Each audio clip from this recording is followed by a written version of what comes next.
Welcome to Brisbane West Vineyards podcast. It's great to have you with us. We're a community of people sharing in God's love, power and life that's revealed in Jesus. We gather Sundays, 5 p.m. at Good News Lutheran School in Middle Park. We exist simply for the King and His kingdom, that His will be done on earth as it is in heaven.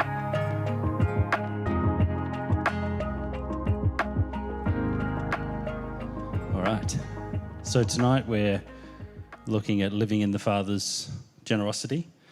And in this run-up to Advent, we've been looking at living in the Father's joy and peace, grace. Tonight we're looking at generosity, and then there's two more to come. Hope and love, which Jonathan and Helen will pick up. There's stacks that you could preach on about generosity. I've done my best to stay well clear of cliche verses, all right? So if you've got a Bible with me, or with you, sorry, not with me, then let's open it to 2 Corinthians 9. It'll be 10 and 11. Paul is writing a letter to the Jesus people in Corinth. Now, he is responding to a letter.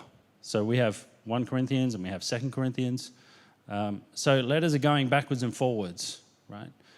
As Paul is on missionary trips, people are delivering letters both to him and from him, right? So there are lots of letters that we actually don't have the letters in which people have written to Paul. So we are basically reading one side of a letter here, right? Now, Paul covers a heap in 2 Corinthians. But in this section here, 2 Corinthians 9, we actually land in a section about generosity. Now, if you read just 3 or 4 verses earlier, you'll know the cliche verse, which I'm avoiding tonight. But I would like you to read it later, all right? So that I haven't just preached something that's, I've just gone against what I've preached, all right? Now, Paul is speaking here about generosity, and he's speaking about its place and its purpose in the kingdom of God. Now, we have to remember we are kingdom people, so this applies to us. Okay, Paul's writing it to the people in Corinth, but there's something for us in this tonight. So we'll read it. I'll see if I put it up there. No, I didn't. So we'll be reading it from our particular verses. It says, "Now he," the he there is meaning God. "Now he who supplies seed to the sower and bread for food will also supply and increase your store of seed and will enlarge the harvest of your righteousness. You will be enriched in every way so that you can be generous on every occasion. And your generosity will result in thanksgiving to God." Right? So the first point here is that as Jesus people, Paul speaks to the Corinthians and he says, God supplies the seed to the sower and he supplies bread for food. Right? Now, from a theological perspective, the seed is the beginning of everything. Right? That's where it all begins, with the seed. So when you hear someone said they supplied seed money for a business venture, right? The money is the beginning. It's the thing that kicks it off. But Paul is not necessarily speaking, well, I should just say it straight away. Paul actually is referring back to Genesis, right? So the thing about Paul is that in everything that he writes, he's always referencing what? The Old Testament, because that's his scriptures, right? So when he uses the term seed, he's referring to Genesis 1, 2, and right? God created, and he's laying a foundation here. And what he's saying is, as God took the chaos and the nothingness, and he brought form to it with his word and his spirit hovering, God spoke and actions took place, and all sorts of things came forth in the beginning. So the seed is connected to the beginning of something, right? But then he goes on to say there that in Genesis, the seed has the ability to reproduce what? Its own kind, right? So, it has the ability and the capacity in each seed to bring forth more of itself. Okay, so that's the image Paul's trying to land us in here. So what he's saying to the readers is God is the author and the source in which everybody on the earth receives from, right? That's what he's pointing us back to. Now, the beauty of God is he just didn't do it once. He actually engineered the seed so that when it gets planted, it multiplies itself, right? It has the ability to reproduce its own kind. But the interesting thing is that if I gave you a seed and you did nothing with it, then it would produce what? Nothing. But it has the capacity to produce something, doesn't it? But there's an activation part, all right? So what we know is that if you buy seeds and you leave them in the barn, they don't become a harvest. They don't become a crop.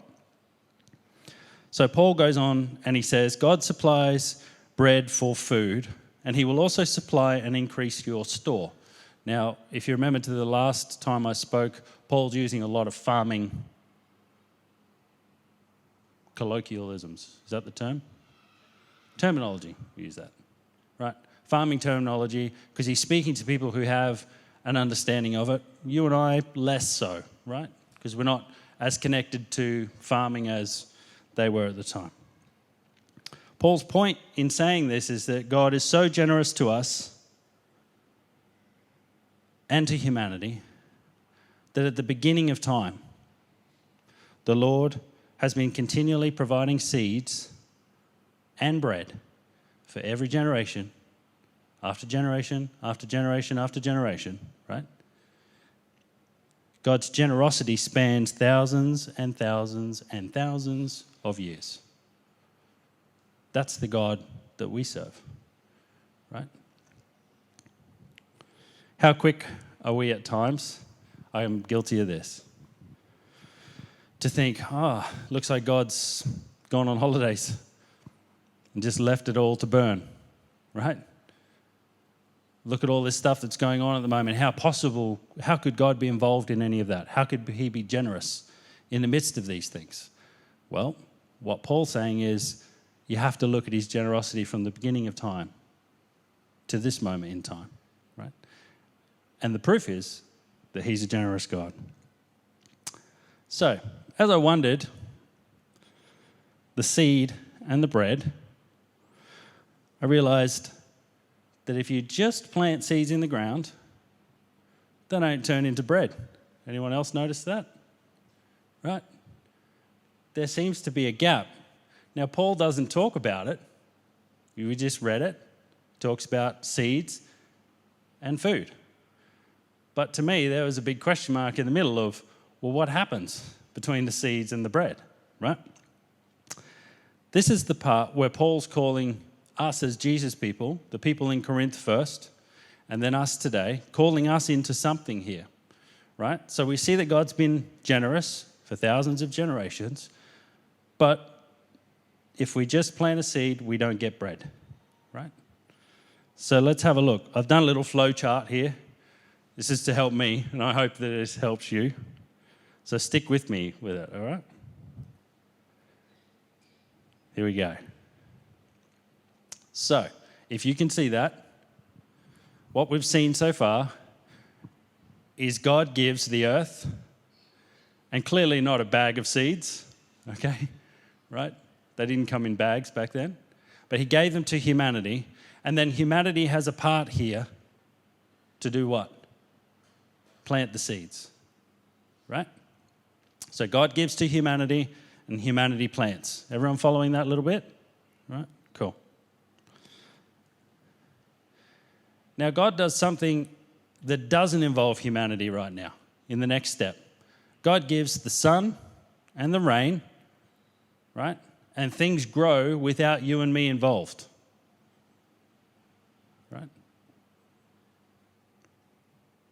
Next step. This is our part. This is not the Lord's part. This is our part. We are to tend the crop, right? Now, clearly they didn't have tractors back then. I'm just trying to help us with the visual things here. But we are to tend to the crop, right? And God calls us to reap the harvest, right? Everyone with me on this? Okay? It's like farming 101. But then something interesting happens here. If you reap the harvest and you take all of the flour and you put all the ingredients in it, you add your water and you do all that stuff to make bread, okay, and you leave it in the dough, do you have bread? No. There's a crucial element that you and I now can very easily access, but back then not so much. Heat and fire, right? Byproduct of the Lord's. We didn't create the moon, we didn't create the sun, we didn't create the rain, right? We didn't create the soil, we didn't create the seeds, we didn't create fire, but it's necessary for us to have bread, right? And the bread is made for us to eat and repeat and do it all over again, right? Everybody with me on this? You confused? Sure. Look confused. So here's the point. God is generously providing the seed, the soil, the sun, the rain, and the heat, our ability to actually create bread. He provides all of that for our food. But the point is that if God gives us the seeds and we don't plant them, nothing grows. Right? If we don't tend to the harvest after we've planted the seeds and God sent the sun and sent the rain, there's no harvest. If we don't tend to the crop, there's no bread. Right? Now, there is biblical precedent that bread fell out of the sky for a long period of time. Does anyone know about that? Right? God was busy making bread falling out of the sky. Right? So there's biblical precedent for that. But what Paul's saying here is that as Jesus' people, God calls us to be active in his generosity, right? We've got a part to play in this. So, we know that it's absolutely possible that God could supply all of us as much bread as we want for as long as we want. God has the ability to do that by his supernatural means. But Paul says something here that's really interesting. He said, God provides seed to the sower. God is willing and he is ready and he has provided all of these mechanisms for us, for anyone who is prepared to sow the seeds and tend to the crop and harvest it. Right? God's provision is already in place. So many of us think we're waiting on God. Turns out it's the other way around. He's waiting on us. He's waiting on us to get involved in the process. Now, Paul says that as we sow, okay, we're not talking about putting money into the church bucket. Okay? As we sow, and I'll show you what that looks like shortly, but as we participate in this process, right, God increases our part of it, right? God's invitation to humanity, according to Paul, is to activate the seed that's dormant. So we are called to activate the seeds that are dormant, right?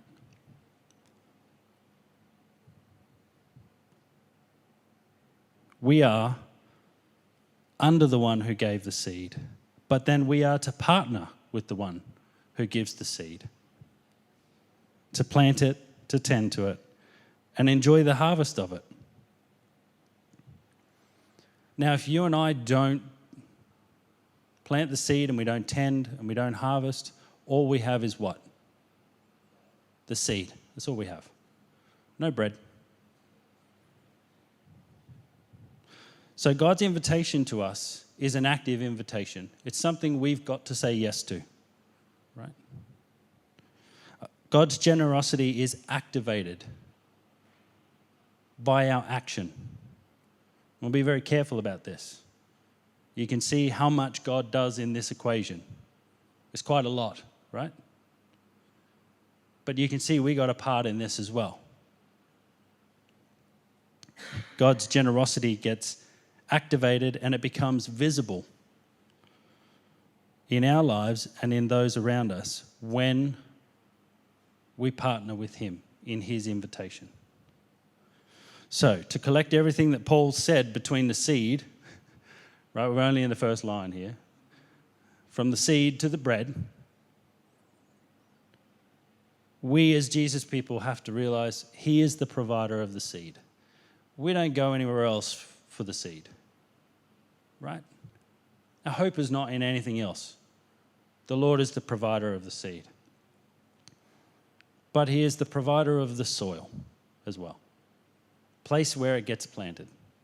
The sun, the rain, and then the heat, which activates all of those things together, which gives us food. Now, he generously provides all these things, and he does it, and in order of us engaging with him in this process, life gets sustained, right? So we're a part of the creation process here. So when Paul talks about the seed, that's the beginning, right? And so bread is the continuation of the seed, right? Until Jesus comes back. So the question for us is, are we prepared to partner with God's generosity, right? Do we see we have a part to play in it?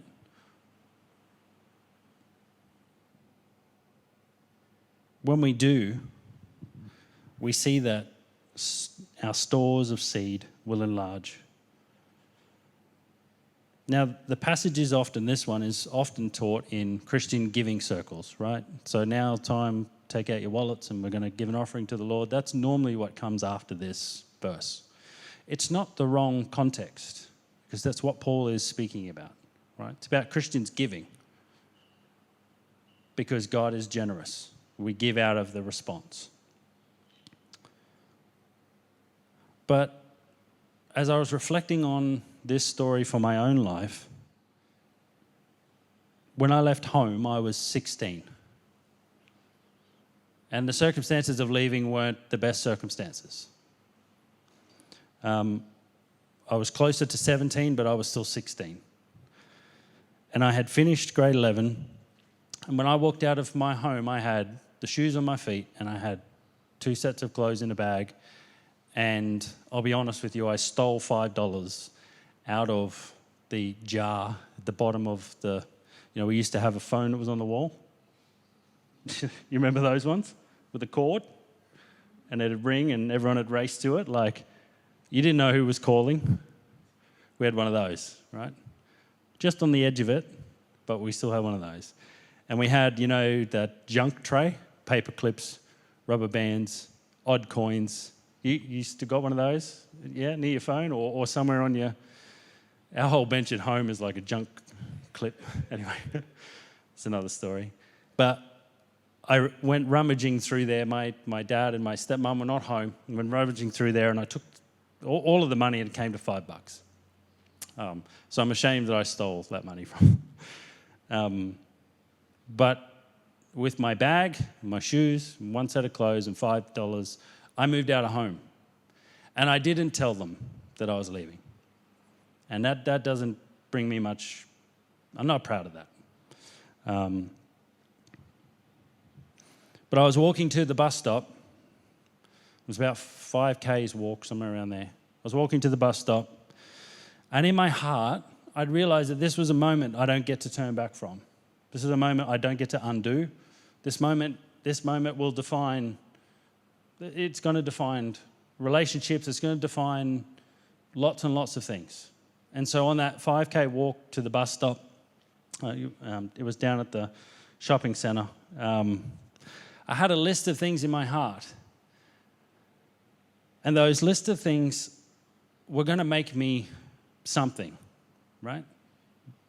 If I did this, then I'd be valuable. If I did that, I would have meaning. If I became this person and owned these things and had this money and, just all these things, right? List in my mind.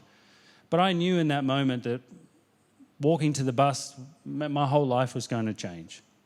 I don't know how I was going to feed myself with $5. And I don't know where I was going to sleep with $5. And I didn't really know. Now, some people will say, well, that serves you right for just leaving home without saying anything. And that's a fair point. Fine. Fair point. But I was really determined to kind of break out of whatever mold, real or perceived, I will say that. And so off I went.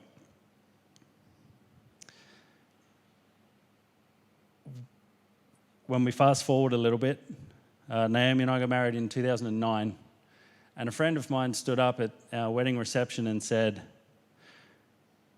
Dan was a self-made man. Everything he has today, he's worked hard for. And in many ways, that was absolutely true. I'd worked for everything that I'd had, right? And I'd worked really hard for it. But very shortly, I turned 40. And when I think about it 24 years on, I think actually I did have a part to play in it, but not as much as I thought. It was actually God's generosity. And as I was reflecting on this, I was realizing that actually the Lord was generous consistently to me in every moment, from leaving that house, and even before that, so I don't want to discount that. But in the poorest moments of my life, what is evident was God's generosity. Now, as I reflect on it now, what I realize is that when I stepped on that bus and gave the bus driver $5 and I said, can you please take me into the city? I actually didn't know what I was going to eat for dinner or where I was going to sleep. Right?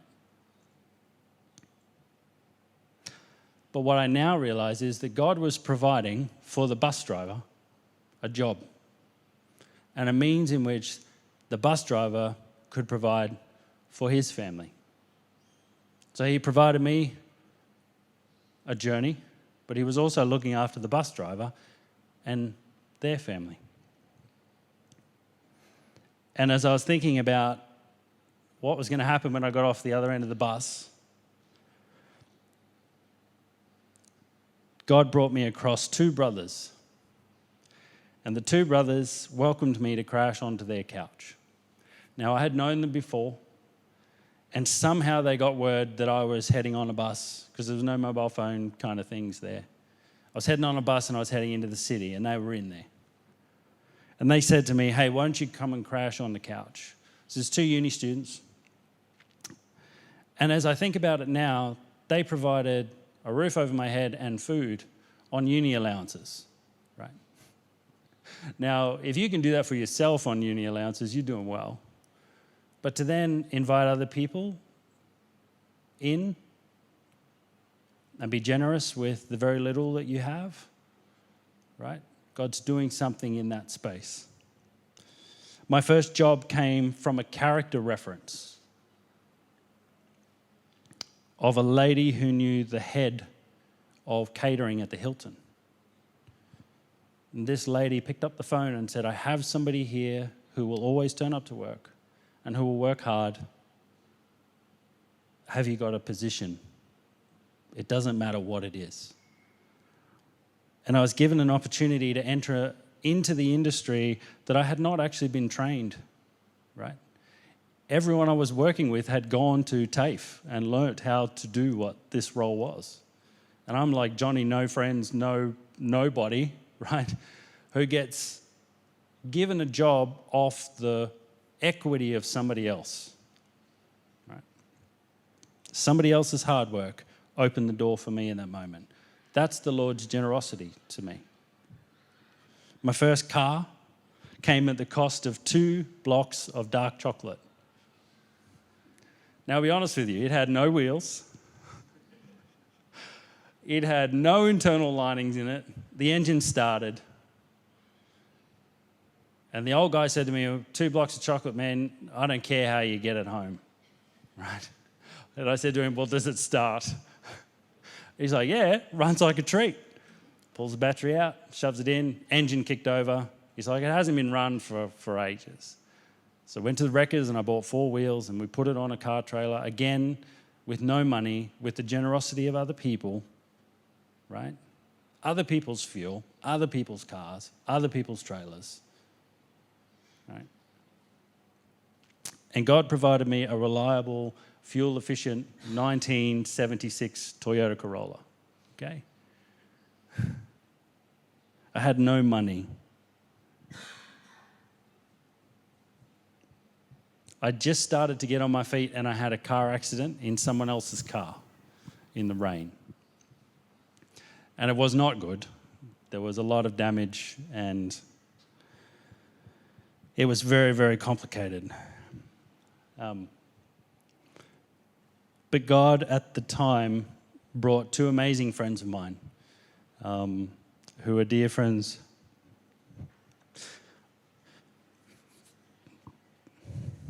Still today. They helped me navigate the insurance. They helped me navigate how to break the news to the person, I'm really sorry, I've crashed your car. It wasn't intentional. It was just one of those moments. They also spotted me the excess of how old? Of an 18-year-old kid. Right now, if you've had your children go through, there's an excess for like those who can drive. There's an excess for those who are like newly driven. And, you know, my friend said to me, they said, we got the excess, let us cover it. And I said to him, I have to pay you back every dollar of that. And they said, fine, do what you need to do. But what they did by spotting the excess meant was I could eat for the next 6 months, right? On my very small amount of wage, I had the next 6 months where I could pay it back to them. Now, they didn't want it back, but I had to pay it back. But this is God's generosity, right? And this is the journey I'm hoping you're seeing. That God's generosity is not just us reaching into our pockets and putting it in a bucket in church, right? That's important because it helps to pay our electricity and my wage for a day a week, right? So it goes somewhere. It goes to tangible things and important things. But as I was reflecting on this process, I realized I've had so many near misses in my life, so many near misses, like fatal moments, where if I'd gone left instead of turning right, then my life would be in really bad shape. And it's been the generosity, it's been the wisdom of others who have come along and said, Dan, don't do that. Don't step this way. This is not going to help you. You need to travel in this direction. So what I'm here to tell you tonight is that God has given me seed after seed after seed after seed after seed, right? And some of those I've activated and some of those I have not.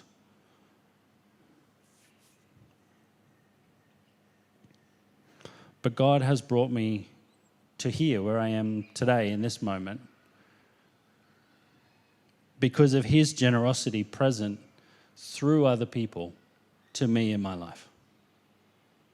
So I've had an activating part in it, but it's been the Lord, right? And when we look at this, we could say, yeah, well, look, God provided the earth, the seed. We did our bit by planting it. It grew all on his accord. I had to tend something and harvest it.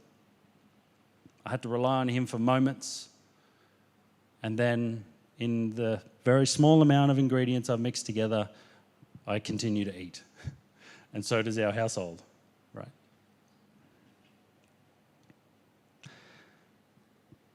To kind of bring my story to a bit of an end, in June this year, I had I can't say a midlife crisis, because that's not the right term. But I had a crisis because I realized that when I left home at 16, God had answered every prayer in my heart in some form or another. I actually had nothing that I could ask him for because he had done it all. And I haven't turned 40 yet, right? It's in a few months. So in 24 years, he had taken a young boy who left with $5 and nowhere to go and nothing to eat. And I stand before you today and I say, look at the generosity of the Lord and see that he is present. So I offer you this. If you've received anything from us, it's God's generosity to you through us. It's not been us. It's been the Lord's generosity to you through us. And if we've blessed you, know that that's the Lord's work. And we've been the ones who've been able to activate it. And I'm so grateful for that, for the moments where we've been able to activate what God's doing. And when I think about my list going forward, I don't have a list. I think, Lord, whatever you want to activate in me going forward, I'm all yours. You have proven to me that time and time again you will deliver. So this has caused me to ask, what was the generosity of God present around me in these moments?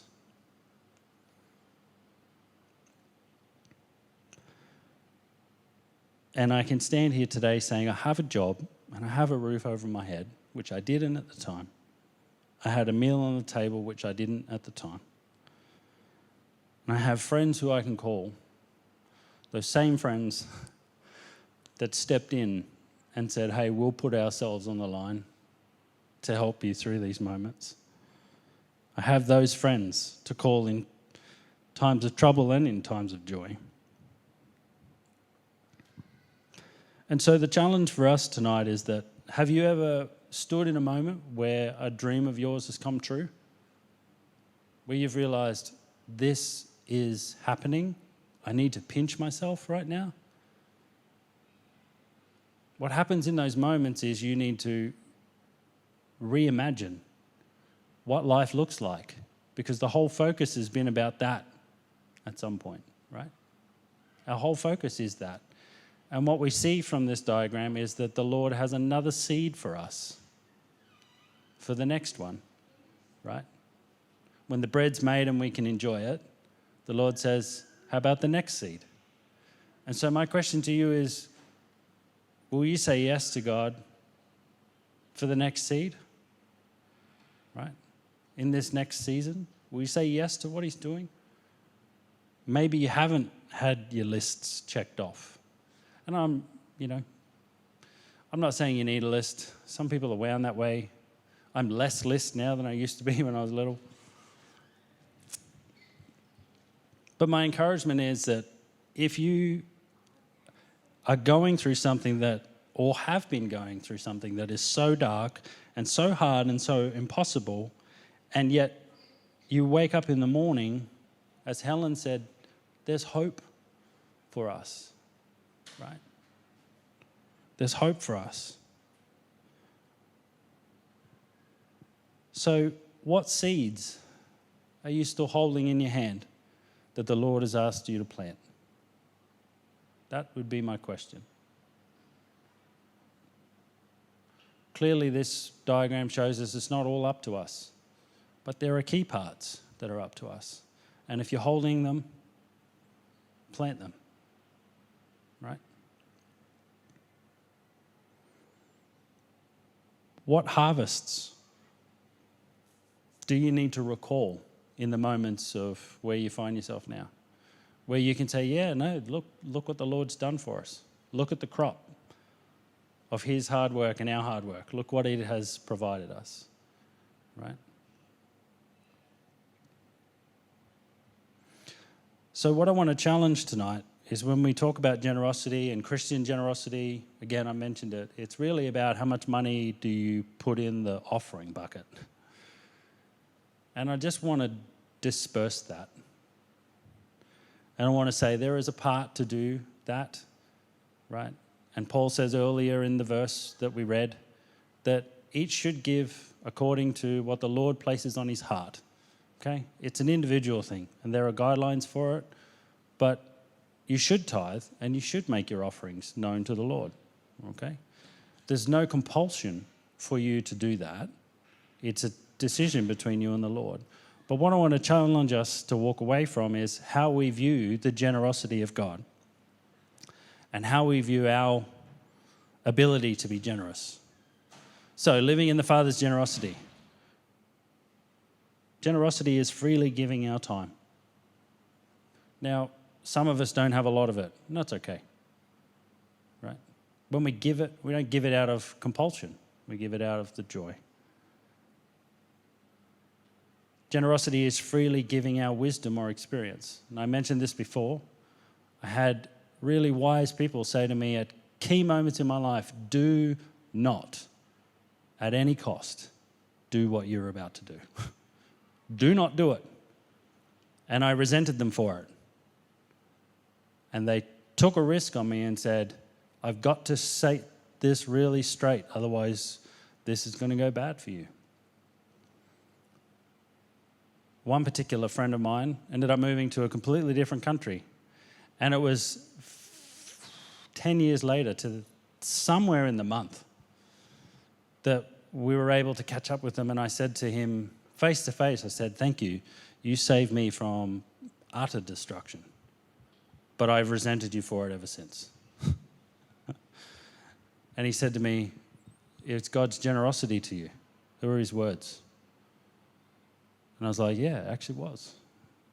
So not all wisdom you get from people you like, right?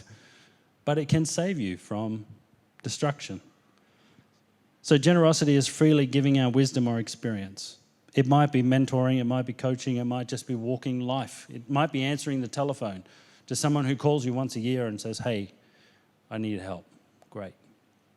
That's the Lord's generosity to them through you. In my case, I was given a reference, a credible recommendation. And that allowed me to get a job in an industry that I've had no training for, right? Turns out God does this all the time. It's not what you know, it's who you know, right? So if you're that person and the Lord puts it on your heart, take the risk, right? Don't take the risk on anybody. But if the Lord prompts you to do it, take the equity which he's given you, your hard work, right? And give someone an opportunity. That's being generous. We can be free with the giving of our money. Now, what I will say to this is that the very definition of generosity is you live with your hand open. That is the dictionary's description of generosity, which means whatever comes in your hand, you can freely maneuver to someone else because your hand is open. And that's my prayer for my life, is that whatever the Lord places in my hand, I, without thinking twice, can say, Lord, if you're doing this, I'm there. And if you're doing this, Lord, I'm there, right? And that's living with the hand open. You can only do that when you remember that the Lord is the one that's been providing everything up until this moment, right? That's how you openly give away what you've been given. Sometimes things are important to us. Sometimes we value things more than we value people. Generosity is giving away those things when the Lord asks us to do it. Now, for some of us, that might be a piece of cake. And for others of it, it might be a real struggle. So Paul gives us, in kind of finishing this up, Paul gives us a byproduct, a result. And those who are mathematical, 1 + 1 = 2, right? The effects. This is what happens when you live your life with your hands open.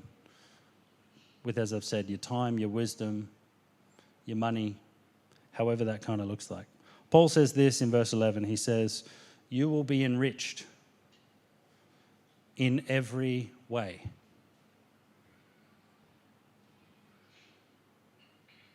Wouldn't we love that? Wouldn't every aspect of our life, wouldn't we love to be enriched? Like the term enriched means like overflowing with the goodness of something. But then he says, you'll be enriched in every way so that you can be generous on every occasion. It's the enrichment for what? Giving away more seeds. That's what it is.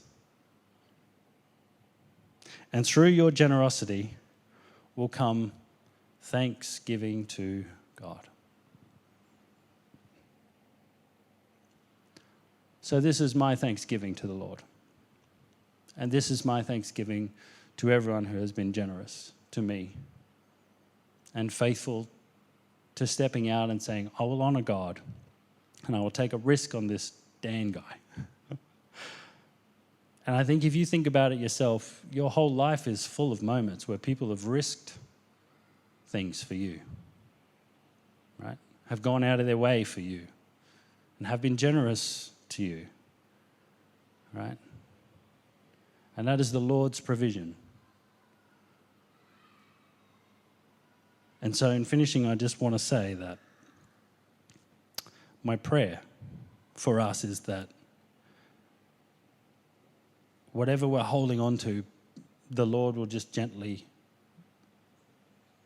open our hands. Because we want to be sowers of seeds, right? We want to be ones who offer the wisdom of the Lord, the opportunities. We want those who are coming behind us and those around us to be better off because we're there and because God's blessing them through us. Isn't that right? Isn't that what we want? We want to be able to enrich the lives of others. So, Lord, I just ask that the stuff that we've held on to, the things we hold now,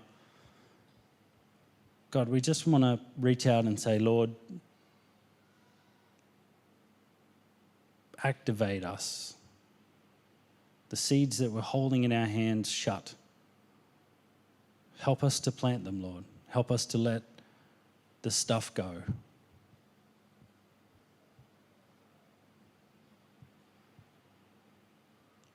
Lord, I ask that just this week there would be a revelation of your generosity and how you have consistently, for thousands and thousands and thousands of generations, but also just in our individual lives,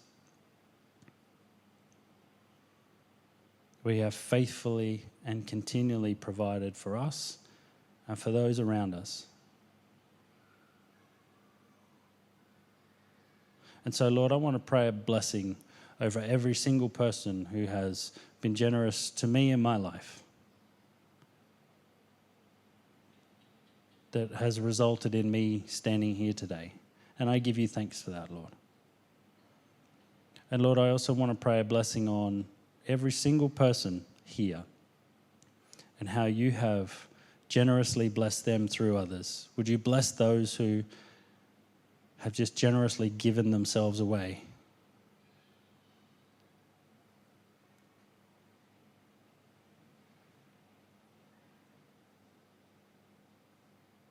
And so we ask, Lord,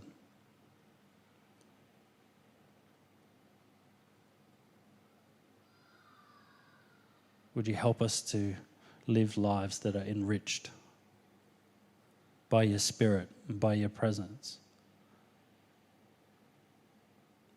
Lord, let us be people who sow seeds that reap really good works in other people's lives.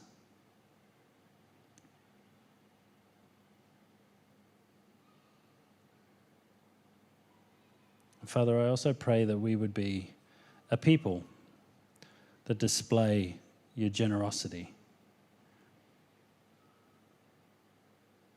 where we call to account principalities and powers that consistently call us to be selfish, to be self-minded and self-centered. And when we stand up and we say, no, God is generous. God is our provider. And we want to partner with what he's doing. So we just say more, Lord.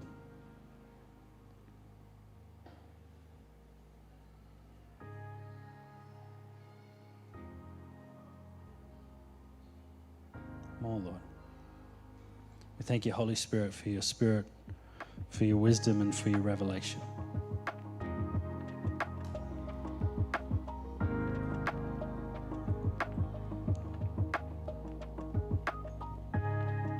In Jesus' name. Amen.